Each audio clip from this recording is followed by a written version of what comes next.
Welcome back to the Everyday Hair Colorist. Today my guest is James Earnshaw. Young, talented, award-winning. Welcome, James. Thanks, Jack. What an introduction that was. Thank you. So, for the audience who doesn't know you, you're a former member of the Fame team, which is absolutely phenomenal. You're BHA Midlands Hairdresser of the Year last year. Congratulations on that again. BTC winner, Behind the Chair winner last year.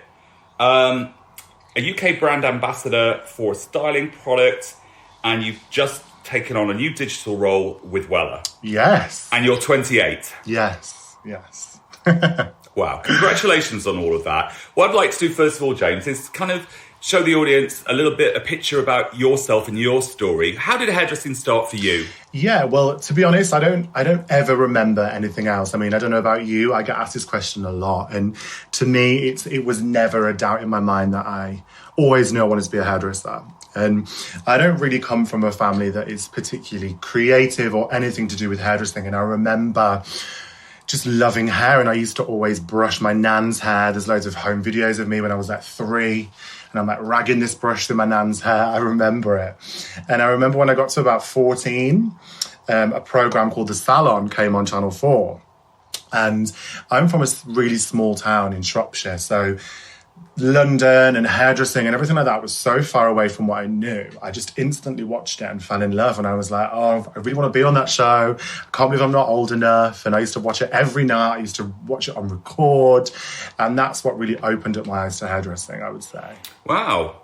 So TV influenced you, a TV show influenced you? Yes. That little bit more? Yeah, I think because it's before the days of like, you know, Instagram, YouTube, like now it's so accessible. But for me, I was like, I'm just this hairdresser wannabe from Bridgnorth in Shropshire who doesn't know any hairdressers, doesn't have any friends that are hairdressers or parents, anything like that. So it was a way of me really seeing what the industry was like. And that showed hairdressing in such a great way.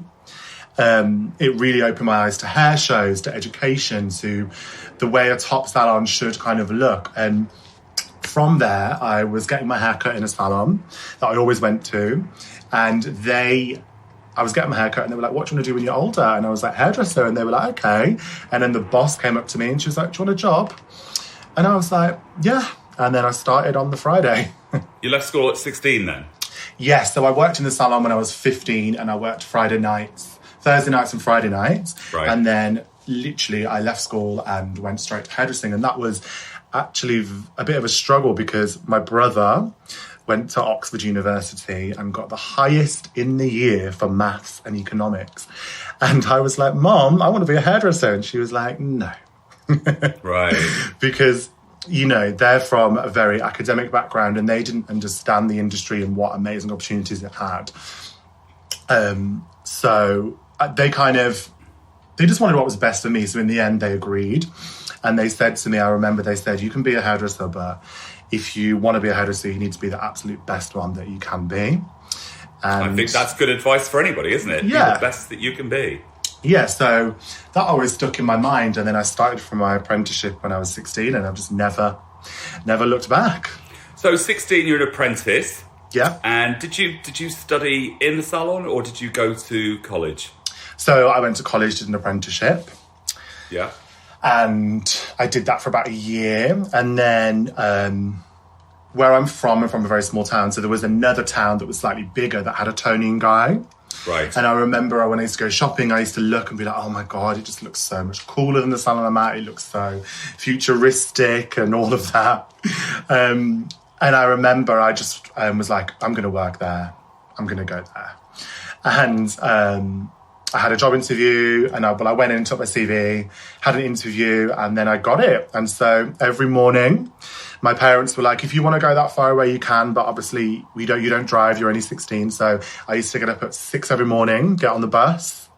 Took me an hour and a half, and the salon it got me there for 8 o'clock. And the salon didn't open until 9. So I used to sit outside the salon for an hour before work. And then my dad agreed that if I would travel in the morning, he would come and pick me up. So my dad picked me up every night. But I had a 3-hour journey to do it. Driven, absolutely driven at 16, wanting to do that. That's phenomenal. A lot of people wouldn't do that. Yeah. I'm starting to get a better picture of you. In that. So after Tony and Guy, a lot of people have been through Tony and Guy. It's a great source of education and talent that come from there. Yeah. What happened next? So I was at Tony and Guy. I worked at the one in Telford, and then I moved to the one in Birmingham because my franchisee split with... There was a joint franchise and they split off. One went to Birmingham. So I moved to Birmingham and that's where I qualified, had a great year there. And then my year contract came up and I just thought, I looked and I thought, you know, what do I want to do? I want to do shoots. I want to do stuff like that. And Tony and Guy is so, well, it was then very internal only. And I thought, okay. And then my friend worked at a company called Francesco Group.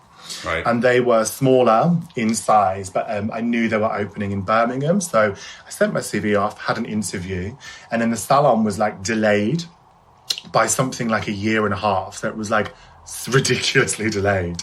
And I think it was something to do with like it was going to be in Selfridges or House of Fraser. They were struggling. So they took me on, but then I went to work in Shrewsbury. So worked at Francesco Group, and that's when I really started to do like my shoots and my shows and all different stuff like that, really. So I was like 18, 19, and that's when I first started doing stuff like Trend Vision from Weller, and just smaller competitions, really, and really getting the feel for like the more creative side. Well, I mean, you can't just jump in and do the big one straight away, can you? I mean, you have to... I think there is a way of working towards it, but that old way of having to go through a system isn't necessarily the way that people want to do that anymore. No. And times change, so you want to chase your dream, don't you? Yeah, I mean, I think for me, one thing I've always done, and I don't know whether it's right or wrong, you know, is I've always just thought I'm going to do it regardless, even if I don't have the budget, even if, or whatever, I will find a way to enter or I'll find a way to do something because I just really want to. Right. And, you know, the first time I did British Hairdressing Awards, I think I spent like £500, and the collection, you know, really wasn't great, but it's not about that. It's about learning and, you know, and trying. And I think so many people are like, oh, I don't have the budget, or, you know, absolutely you might not, but there's only, to me, one way to ever get to that level is to start somewhere.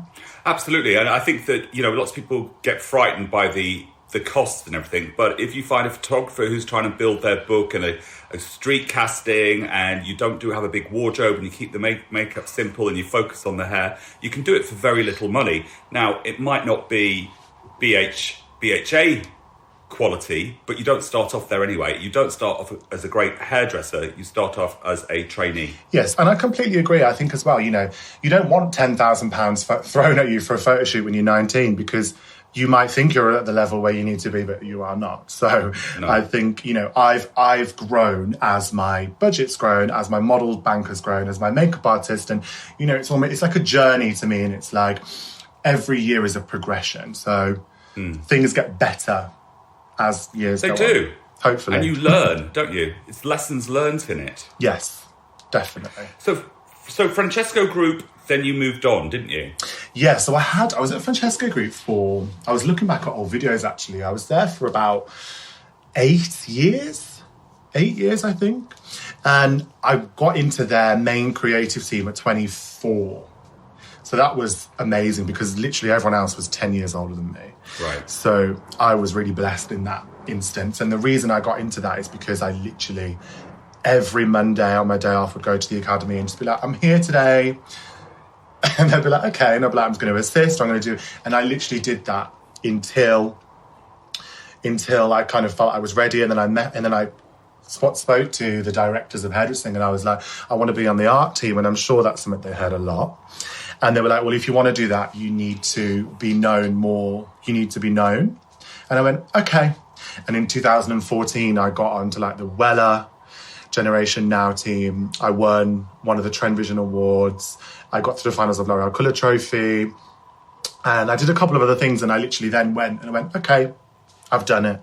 So they kind of had no choice to let me onto the team. And so I literally and it was great. I worked with Michelle Thompson. We did some amazing stuff, amazing shoots. And then I kind of got to the point where I was doing well, but, you know, they were a very educational focused company. And I was 25 and I was kind of teaching, you know, people basic hairdressing. And there's absolutely nothing wrong with that. But I sat here and I thought, this isn't what I want to do right now at this age, and if I want to progress and do stuff. And then I made it onto the Fame team, and that really opened my eyes to what the world of hairdressing really was. Yeah. So I did that, and then after I left the Fame team, I was like, do you know what? If I don't move on now, I'm going to look back in 3 years and still be doing the same thing. And I don't want that. So I made the decision to move. It takes some courage, though, doesn't it? I mean, 8 years in a place where you've basically grown up, and that's sort of, obviously, you're a man who is driven and has drive, which is really lovely and refreshing to see. But to keep taking that plunge and going, right, the next project that takes some nerve. Yeah, I think for me, like, I am never happy. Like, never. Like, you know, the introduction to this conversation, I was like, wow, that sounds good. Like, like maybe I am successful, but to me, I'm just never satisfied. And again, I don't know if that's a positive or a negative, but, you know, I don't ever want to stand still, so.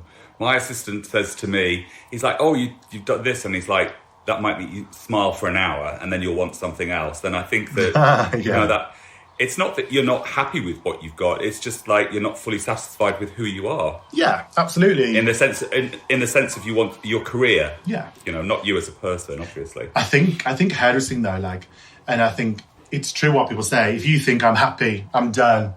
No more education, no more, you know, then it's, to me, it's time to stop, you know. You need to be updating yourself and, you know, keep going with what you're trying to achieve. So what was the Fame team like for you? You said it opened your eyes to everything that is hairdressing that you loved. Who were your mentors that year? So obviously I had Anika in as my mentor. Oh wow. And yeah, that was really great. He was very ill for the first 6 months of the Fame team. So normally you do 2 years. He actually did 3 because ours was kind of like sometimes him, sometimes not. Right. But I didn't love that he was ill, but I love, like, for me, I'm very confident in my hairdressing ability, not in an arrogant way or anything like that, but I know I had a lot of experience with shows from Francesco Group and a lot of stuff like that. And I was in a team with 3 other people. So Jordana Cobella. Yeah, wow. Who is literally like my sister now, like literally. A girl called Ria Kulik from Manchester, and then a guy called Gavin McIntyre.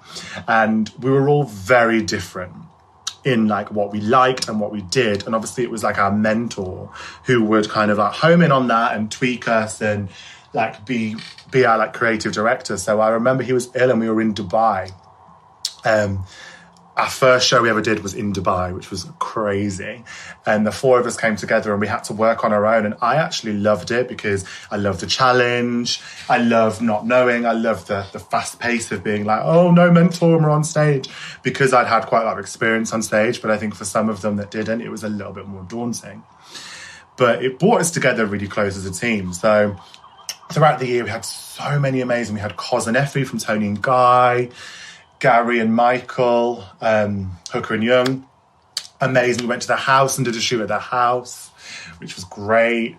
We went to Australia.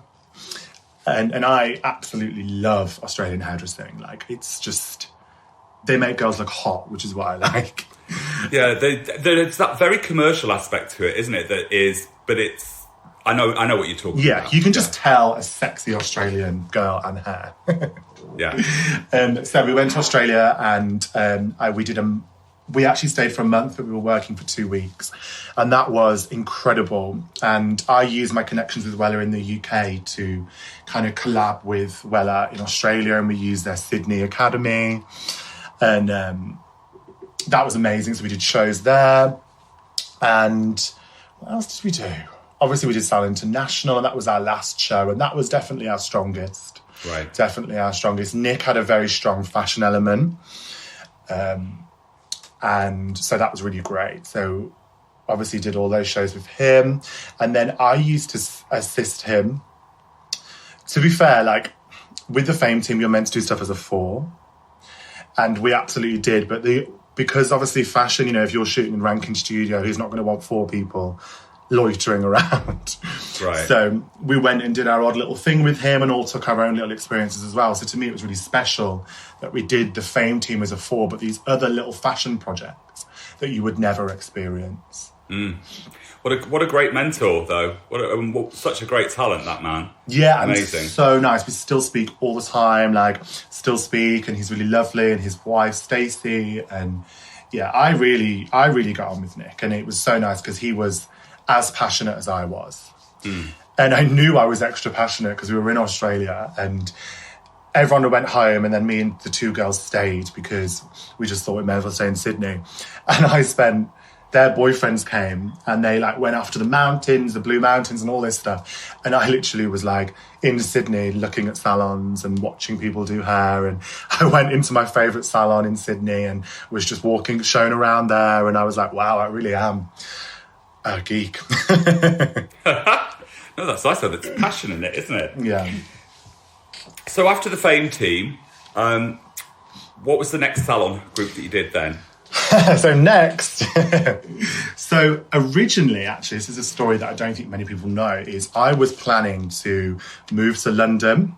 Right. And I was planning to be a session stylist and all of that. And working with Nick, I was assisting him a lot and I was going to be his assistant, I think. I don't know how official that was, but I was practically doing everything, but traveling from Birmingham. So I just thought, you know what, let me just take a risk and let me just go. And I was going to sign to an agency.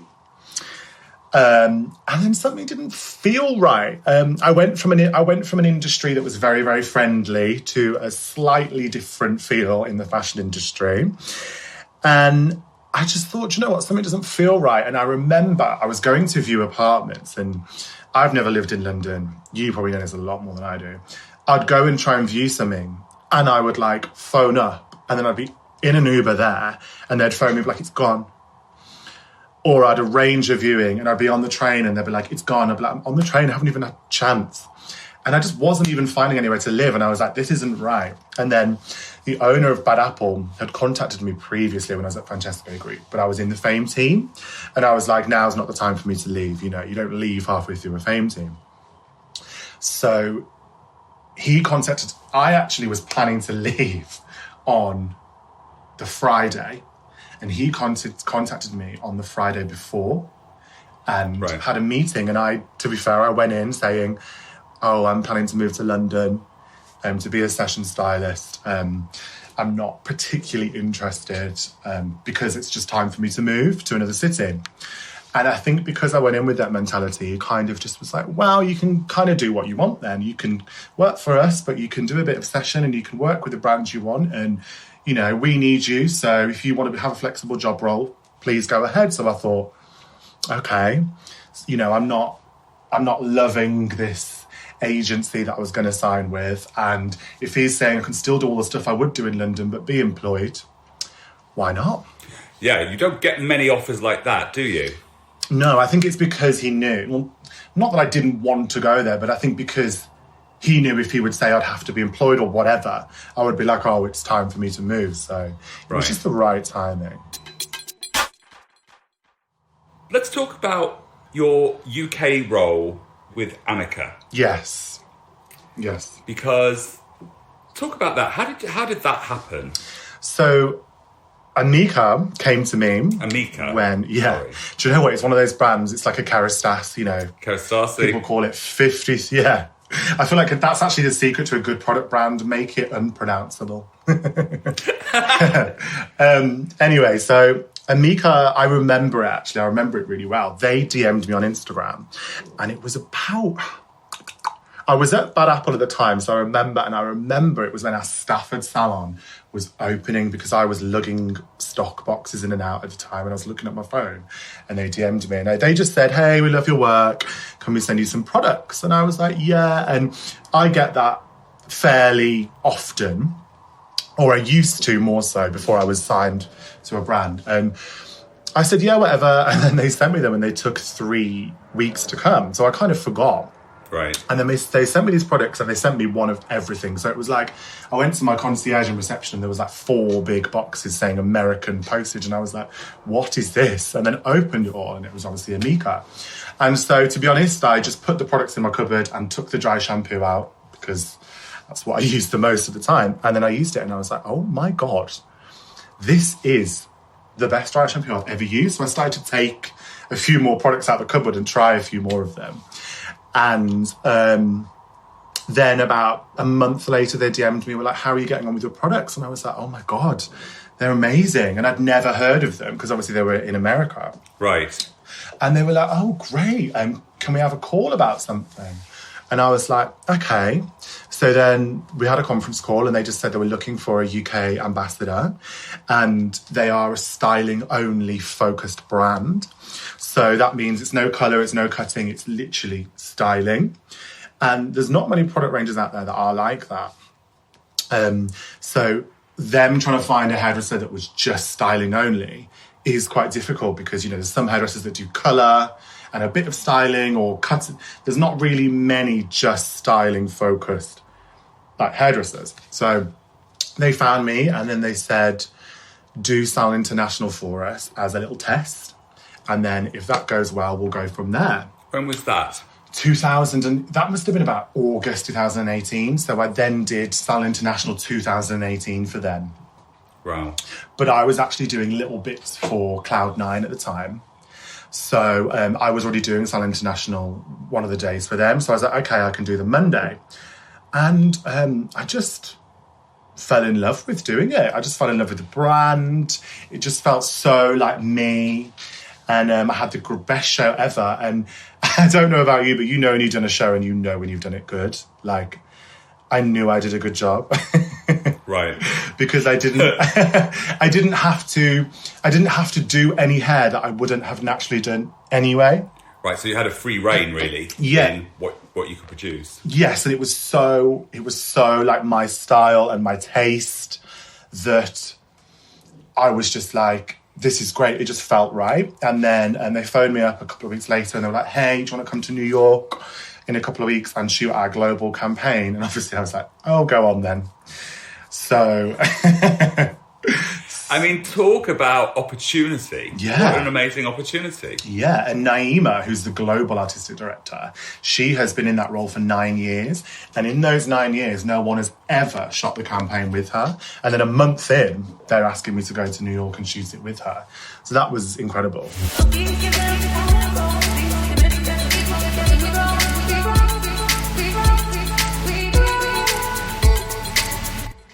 Whenever I'm on Instagram and some of your work comes up, I recognise it straight away. You have a look about your work, which I think is really important for something like Instagram. Yeah.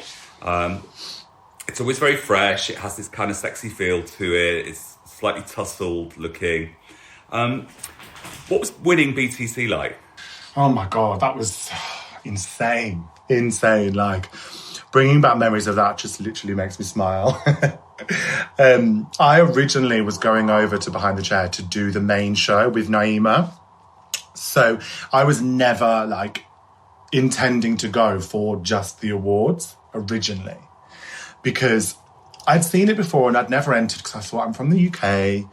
And I'm sure you'll agree because you've worked with BTC that in the UK, we sometimes have this negative approach to other people coming in and doing stuff that aren't British, I sometimes find. So I thought, oh my God, I'm going to go to America and they're all going to be like, who's this English guy? It's an American Awards. And it was the complete opposite. They were so lovely. And Anika is known as one of like the main BTC shows because it's very colourful and very fun. And the show, like, you know, you do a show in the UK and it might be like 500 or 1,000 or whatever. Like, there's like literally like 3,000 people. It was crazy. It was huge. So did the show, and then obviously I was up for the one shot. I was nominated in 2 categories, and people were coming up to me and being like, "You're so gonna win," and I was like, I've always learned to just never presume you're going to win anything because it's just the best way to be. So it's very English though. It's like, no, I'm not going to win. I'm not going to win. Yeah. Oh, it's okay just to. Whereas the Americans are like, yeah, I'm going to win. Yeah. You know, it's just a different It's a different way of living life. Yeah. I just feel like once before I was like, I've definitely won this. I've definitely won it. And I didn't. And it literally destroyed me. So I've kind of learned to just be mindful with how you feel about something. And then... Absolutely. So then they were like, ponytail shot of the year. And I was sat on the front row, actually. And they come up and they're like, they then announce the top 5. So they go, here are your top 5. And then the 25 people go down and the top 5 come up. And I was in the middle, I was number 3. So I was like right in the middle of the screen. And then they're like, and the winner is J Hairstylist. And they say your Instagram name. So they don't say like your name, they say your Instagram name. And I was like, oh my God. Just amazing feeling, like just elation, just so great. So I jumped up, you give a speech, and I was thinking, don't swear. And what I said was, this is just fucking amazing, isn't it? I love them. I love behind the chair. I love that. Don't swear. This is fucking amazing. I mean, talk about validation though, because I think that, Mary's been on this podcast. Obviously, we both know her, so to speak. Yeah. And that award is very broad in the sense of the categories, and it speaks to lots of people, but it is still consumer, isn't it? It's still salon-friendly stuff. Yes. So I won Ponytail Shot of the Year. And the reason I entered that one is because I loved how specific it was. It was like, people know me for a ponytail already. And I love a ponytail. So I was like, that is the one I should enter. So, yeah. And I remember what is amazing is... your Instagram handle goes up, so it's at jhairstylist, and it's huge. And I remember on my phone, I think I only had like 14K at the time. And I remember that was what I had. And then I literally won the award, took my shot, because you take a physical shot when you win the one shot, and you can choose water or vodka. Obviously, I chose vodka. Obviously. I was like, is that even a decision? Went backstage to do like my press, looked at my phone, and I was at like 17.5K in like 30 seconds. Yeah, the power of that brand is phenomenal. When you get on that main page or you win an award with it, your followers, the spike in it just goes boom, doesn't it? I mean, yes, and that phenomenal. And I think as well, getting that amount of followers that are solely hairdressers and are interested in that kind of work is priceless. Yes, yeah, absolutely, because they're actually engaged with you. Yes. Aren't they? They're engaged with you, which is so important when we talk about Instagram anyway. Yes. I mean, that's amazing. And then it's sort of this phenomenal career. It's like vroom, going up like that with all these amazing opportunities that come along. And you've just taken on a new role, haven't you? Yes. You've taken on another new role. I mean, it's like, I had no roles. I had nothing at 28. I danced on nightclub tables, but that's about all I did. I'm sure that's not changed now, though, has it? Well, you know, James. Tell the audience about your new role, because it is pretty phenomenal, and I'd like to wish you a huge congratulations on that. Oh, thank you. So it's crazy, really, and Wella has always genuinely been my favourite colour brand, and people who know my career from back in the day. I started doing stuff with Wella in 2012 was my first competition, and that was Trend Vision. I was in their Generation Now artistic team with when Francesca Group was Wella. And then just as I left Francesca Group, they were moving over to L'Oreal from Wella. So, and if you're employed by a boss, it's not your choice what colour brand you use. No. So, that wasn't my choice. So had a couple of years off. And then when I decided in January this year to go freelance, I was like, for the first time in my career so far, I can pick who I want to work with. Do you know what I mean? And I already had Anika, which is styling only. And they are so lovely. What's amazing about Anika is they're like, well, if you're doing stuff with Wella, your profile is going to get better. So it's better for us. Right. Which is so true. And I wish more product companies were like Anika, because they're amazing. So I knew that I could go with a colour brand. And so I was just like, do you know what? I'm going to get a role with Wella, and I want a role that no one's ever had. And I got it. So I phoned Wella in January, and This is such a strange story, actually. I'm going to have to tell you this.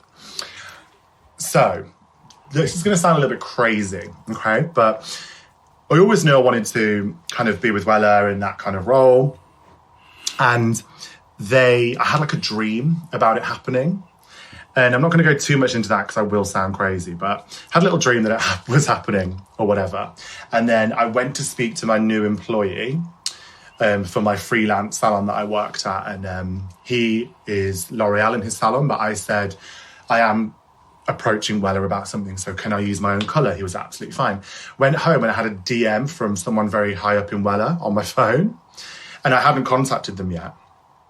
So then I looked at it and they wanted to talk to me about a product of some sort in another brand. So I got on the phone and I was like, this is really weird. I need to talk to you anyway. And she was like, oh, what about? And I was like, I'm going freelance. I'm leaving the company I work for in like a week. And now I can be with you. So she set up a call with one of the head of educations for Wella, and I literally told them kind of a little bit about what I've done over the last couple of years, what I wanted to achieve. And she said, okay, write me down your ideas in an email. So I already had all this written down, and I literally sent her like a huge email, like pages and pages of all my ideas, and not just my ideas, but how I'd back it up, what I would do, how often I would do it, how it's achievable, and all that. And I think she was a bit like, wow, that's a lot. So then a month passed by, and I'm sure you know, Jack, with big product companies, stuff takes time. It does. Because it really does. It's not just some lady in an office making a decision, it's huge. No, that conversation's being had about 1 million times with 1 million different departments, isn't it? Yeah. So then I was like, oh, I've sent all my ideas and they don't like it, but I want to do this so bad and I know that I can do it. And then she set up a call with like 5 people from Wella. It was like the head of marketing, the PR agency, the education manager, everyone. And I was just literally like, I fucking love Wella more than anything, and you need to take me on because I'm going to do this for you. And they were like, okay. And so again, and I think it was just nice for them because, you know, they work with a lot of people that have lots of salons and all different stuff like that, whereas I'm just this guy on my own that's very passionate. And I was just like, this is exactly what I'm going to do and this is how I'm going to do it. And they were like, okay. And literally on the first week of lockdown on quarantine is when I officially was announced. So, yeah. And what is the role? So basically it's Wella's UK and Ireland craft expert. Now that title is a little bit like, what is that? And originally I was going to be called creative influencer. But because they saw I was a little bit more than that, they wanted to give me a slightly higher title. So basically the idea was, they have quite a few people that do their like big campaign images, like right up the top, high end, big budget campaign images. Yes. And then they have like Wella Passionistas, which are people that work in the salon, post pictures on Instagram, but they're usually just of clients. And I was like, nowadays, to me, you need to bridge that gap between that. You know, a beautiful campaign image is amazing for a salon window and for a website, but on Instagram, people want to see a little bit more like reality. Yes. So basically, my kind of role as such will be bringing like the real side to those campaign images and to those new shades of colour or to the lightener or to whatever trends they want to push that month. So a social media role, and then also hopefully some other exciting things when we're actually allowed out of the house. I don't think anything's going to stop you, James. You're like a whirlwind. I mean, you've achieved so much in such a short time. That's fantastic. Now, being freelance, how does that feel? I mean, I did it 10 years ago, and it's a tricky one to navigate. How does it feel to you? How do you, obviously before Corona, how was that going to look to you? How many days a week are you going to do in the salon? What are you going to do? So, do you know what? Like, I am so glad that I didn't go freelance in like 2017 or 2018 when I originally was moving to London. Because I thought I was ready and I really wasn't. Yeah. Whereas now, I feel the best I've ever felt. Because I just literally do whatever I want to do. It's amazing. Like, you know, like clients, I do 2 days in the salon. Right. So I do Friday, Saturday, and I've done those clients for years, and I love working on their hair. And so I tend to do 2 days clients. I do 1 content day per week. Yes. Minimum. This is interesting because I, like you, love to do clients because I think it gives me an authenticity and it keeps my finger on what women are really talking about, not what people in offices think that women are talking about. And also, I think it actually, you know, if you're doing a course, if you're just doing education, for example, you might do, five colours a month, for example. Yeah. You know, and then all of a sudden you've got all these people around you and you're like, oh, shit, it's been a while. Do you know what I mean? Yeah, I think it's the only way to be an educator, to be able to talk to hairdressers that are doing clients, is to be doing clients yourself too. Yes. And I love your content day thing. I do 1 a month. Yes. To create content. And of course, we've collaborated. Yes. On those hair hacks. The day before the British Hairdressing Awards, I remember. Yes. Yes. And then you went and looked very glamorous and I had to fly off somewhere else. Yes, I remember. Yeah. So that's cool. So you do 2 days a week. You're doing at least 1 content day a week because, of course, content is king. Yeah. And it's impossible to do it in the salon sometimes, isn't it? Yeah. But also, you're looking after Fleur East. So you're doing pop videos, hairstyling. I mean, that's pretty broad. What does that look like? Yeah, so to be fair, like I do tend to usually work about 6 days a week, but again, it's not really work to me. Doing content, like just making girls look hot and doing whatever I want to their hair is not work to me. Right. So, and then obviously Anika, usually I'm doing about 3 days a month. Wella is more of a social job, so I could do it. You know, you can pre-plan your content or whatever. So with Fleur, I've been working with her for about 3 years now. Right. 3.5 years, I think. But originally when I started working with her, she left her record label and was on a bit of a break, so we didn't do much. So I did her hair once, and then it was like 6 months before I saw her again. So I started doing her hair properly just before she went on I'm a Celebrity, which was 2018. So I remember just after Salon International 2018 with Anika, the day after, I started shooting all of Fleur's press stuff for I'm a Celeb. You know, that in that red fleece and the cowboy hat. So yeah, and then we pre-recorded her music video just before she went in the jungle. So I've done so much with her, so many crazy things, from The Masked Singer, where she was dressed as a bumblebee, and I had to put her hair under a balaclava, but she had to take the balaclava off and they wanted her hair to have volume. And I was like, okay. How's that going to happen? Yeah. Especially after sweating in it for like 3 hours. But I've done stuff like, we've just done some crazy, crazy stuff. Just before lockdown, it got cancelled. I was meant to dress her up as an LOL doll, which is like cross between a Barbie and a Bratz doll.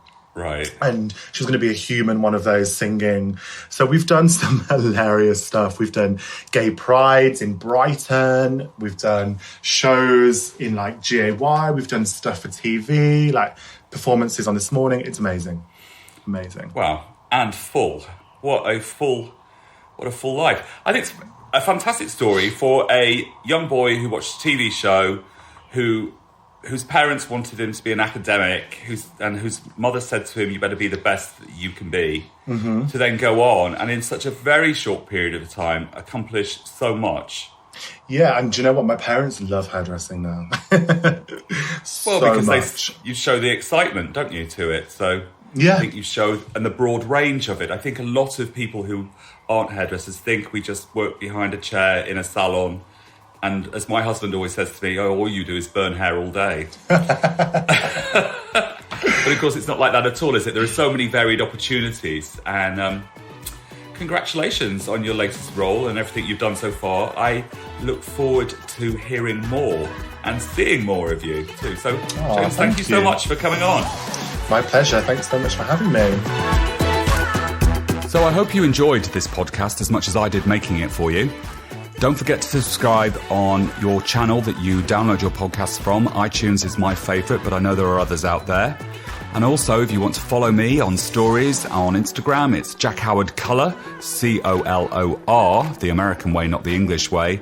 And on Facebook, it's Jack Howard Color, C-O-L-O-R. And my website is www.jackhowardcolor.com.